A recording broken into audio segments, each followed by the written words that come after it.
I walk on the beach, and I'm kind of an old Nebraska farm boy, okay? And I didn't realize I walked onto a nude beach. This old farm boy was pretty surprised.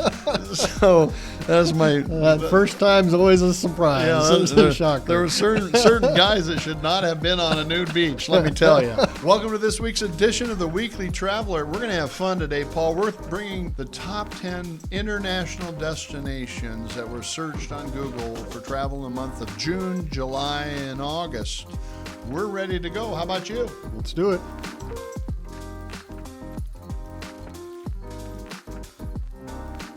All right, first on the list, actually number 10 on the list. We're going to start at 10 and go all the way to the drum roll at number 1. All right. Number 10 on the list is San Juan, Puerto Rico. I never guessed it would have that international flair, but probably because of cruise ships and all the stuff. It's the hub of traveling into the Caribbean, and you just did that.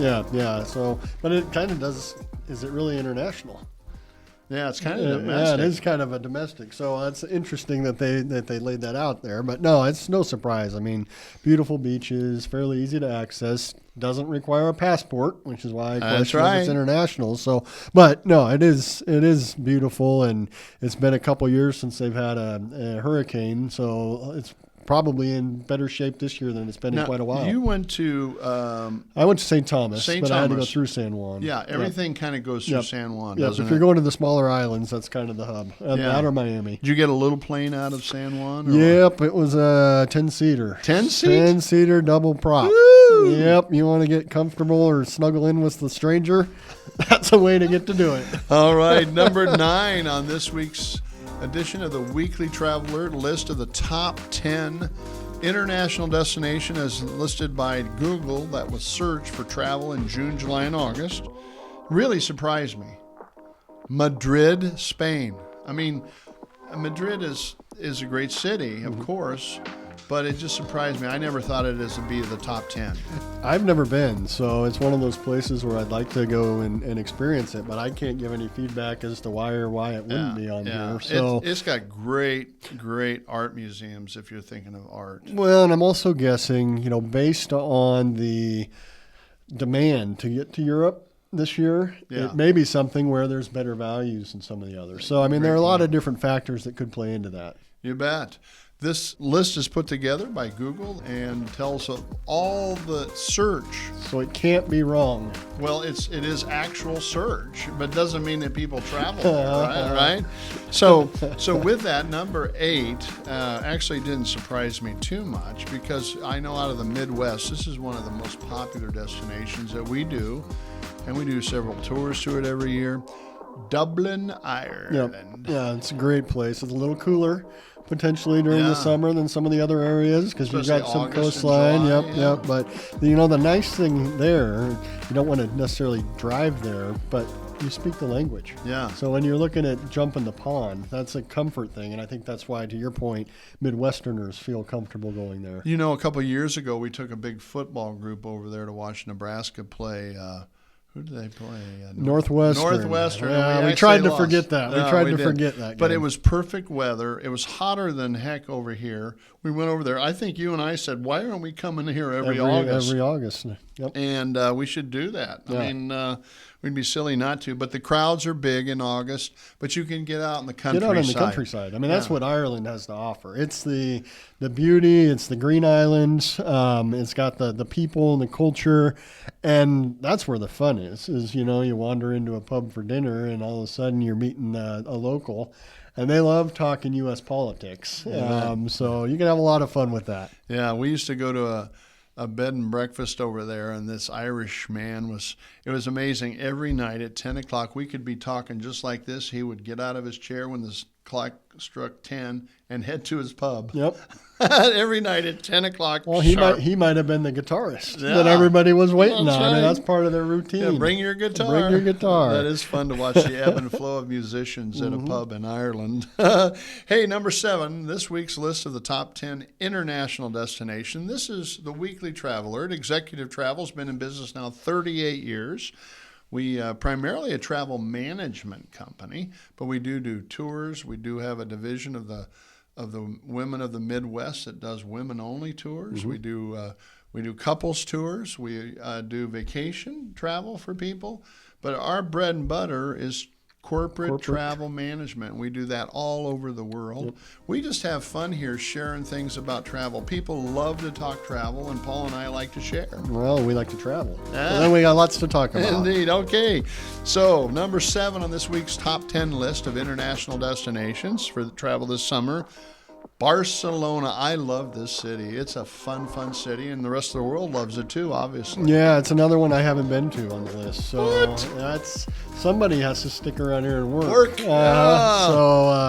My wife actually, she went there before I knew her. I think it was a school exchange program that she did some time over in Spain, and I know she has mentioned wanting to go back. So maybe that's one that I'll get on off the wish list sometime. Well, we took a cruise that started out in Barcelona years ago, and this is the first time. We're walking before the cruise, and I walk on the beach, and I'm kind of an old Nebraska farm boy. Okay, and I didn't realize I walked onto a nude beach. This old farm boy was pretty surprised. So that's my... That first time's always a surprise. Yeah, It's a shocker. There were certain guys that should not have been on a nude beach, let me tell you. Okay, so number 6 in this week's edition of the Weekly Traveler is the top 10 international destinations is none other than Athens, Greece. Athens has been hot the last 3 years. Okay. And haven't been there. Oh, come on. Working too much. Yeah, well, we've got Ann Fulby Olson, who runs our Women of the Midwest tours. She actually resides in Athens, commutes back to Lincoln. And Athens just seems like the beaches and the water in Athens. I was there a couple weeks ago. It's hard to explain the water of Greece because it's a blue-green emerald. I really can't even describe it, but when you look at it, you go, that's unbelievable. And we were looking at a villa to perhaps purchase in Greece on Peloponnese, which is the isthmus to the south and the west of Athens, and just strikingly beautiful. And of course, it does get hot in the summertime, so I'm a little surprised about that. But that's sometimes when only time they can get off to travel is the summertime. Well, and I think that's the reality, and that's probably why we're looking at those top destinations for that June, July, August travel period. You bet. Speaking of the top destinations, number 5, and I know you've been here, Cancun, Mexico. When I was 20 and I could sit out in the sun all day with a beer in my hand, I could understand this, but not anymore. I actually had this conversation with somebody this last week, and it was, once I hit 40, I think what I wanted out of my travel experience changed. Absolutely. It went from that fun and sun to, let's go have an experience. Let's go understand cultures, and let's go meet people that have different lives than what we have. You bet. The next 4 are not going to surprise anybody because they are always at or near the top of the list. This is the list of the top 10 destinations for travel this summer during the months of June, July, and August as identified as searchable sites by Google. Number 4 comes in Rome, Italy. I was just there. That's one of our top for sure. So, and so much to see, so much to do. The crowds, I was there. June? Well, I was 3 times in the last. In December. I was there in March. Yeah. And I was surprised at how thick the crowds were in March. When we did it in December, it was cool. I mean, that is the off season, but the shoulder season, and a lot of this might tie to the heat of the summer last year. Yeah. I think people are they're understanding they can get a better value. Right. The crowds will be less than full-fledged summer, but the crowds were definitely more than what I had anticipated or experienced before. Well, that's Rome, and that is Italy. Italy's always has this panache. It has this star power. It has the brand, and so it's pretty powerful. Number 3 actually surprised me a little bit. It's gigantic city. It's Tokyo. Tokyo, Japan. And, Tokyo got hurt more than almost any city with COVID. They were locked down longer. They were locked down longer. All of Japan. And maybe now people are just, all that pent-up demand of Japan and Tokyo is coming back. And so I was surprised to see it because I expected it to be further down the list. It's number 3 this year. Yeah, I actually had read probably 6 months ago that Japan was going to be the hottest destination for this year. So seeing it in the top 3 is not a surprise, but we'll see if it stays up there or if it truly comes down to pent-up demand. Number 2 in this week's list of the top 10 international destinations is none other than the Olympic city of Paris. This year, I'm surprised it's not number 1, actually. Yeah. Just because the Olympics. I mean, there's a lot, the infrastructure they obviously work on and to prepare for an event like this. So having it up in the top 2 is not a surprise, but I was surprised it's not number 1. You bet. And every year that I've watched the Olympics, 6 months before the Olympics, tickets are impossible to get. Prices are extensively high. Everything is expensive. And then as you get closer, all those people that thought they were going to be millionaires buying and selling these tickets suddenly realize they got to get rid of them. The hotels that charge $1,500 a night. They all sell these packages. You Yeah. get these vendors that package everything together. Yeah. And we've done Olympic tours for people before. I remember a longtime corporate client that we did it for. And, tickets. Was that in Beijing? Where was that? That sounds, it was Beijing. Yeah. Opening ceremony tickets, I want to say, were $5,000. I mean, it was just probably more than that now. Well, I'm sure. I mean, it's bigger than the Super Bowl. So it's one where, not surprised to be in the top 2. I'd rather watch it on TV. I would too. Better seat, and you got a restroom right next door. Flip the channel if you want to watch a different sport. Yeah, that's right. Because that's what the reality was. Is we got to the end of the day, and it's based on your budget. And he's like, well, we have to do the opening ceremony. I think he was taking some clients with him.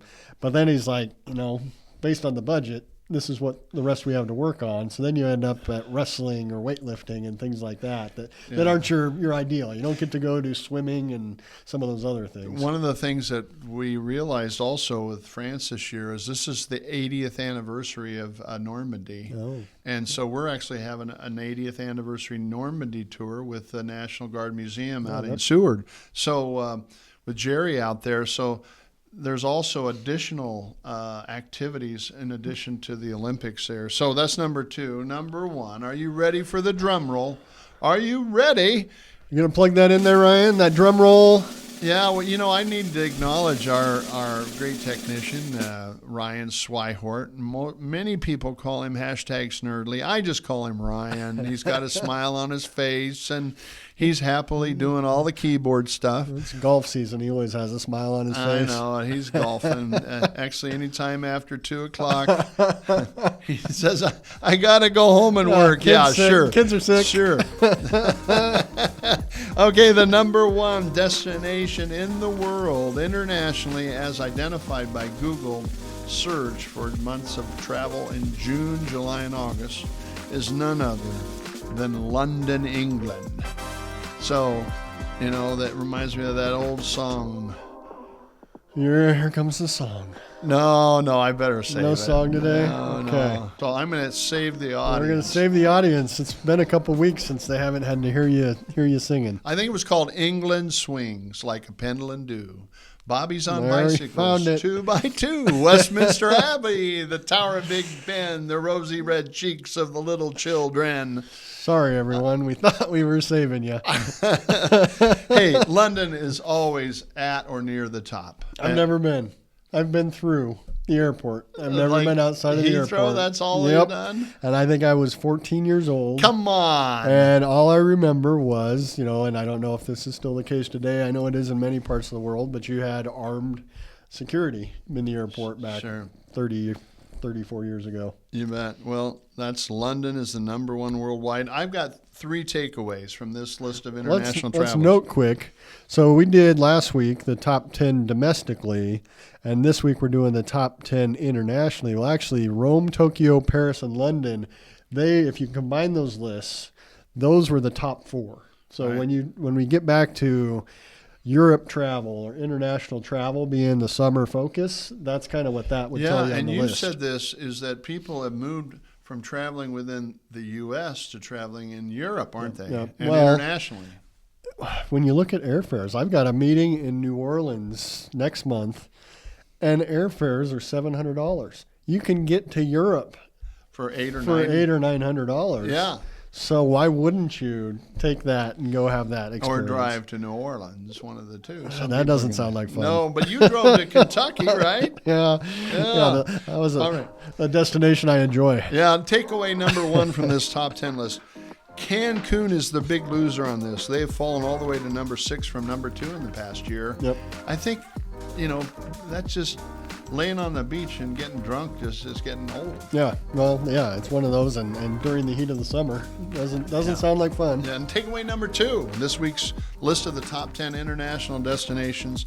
No surprise that Paris is big. The 2024 Summer Olympics is consuming the City of Lights, and so that's going to be at or near the top, number 2 this year. And takeaway number 3, it does not seem that any new cities broke into what I would call the top of the bucket list. I would have expected cities like Vienna, Copenhagen, Stockholm, Amsterdam, and Prague to slip into the summer list in the future.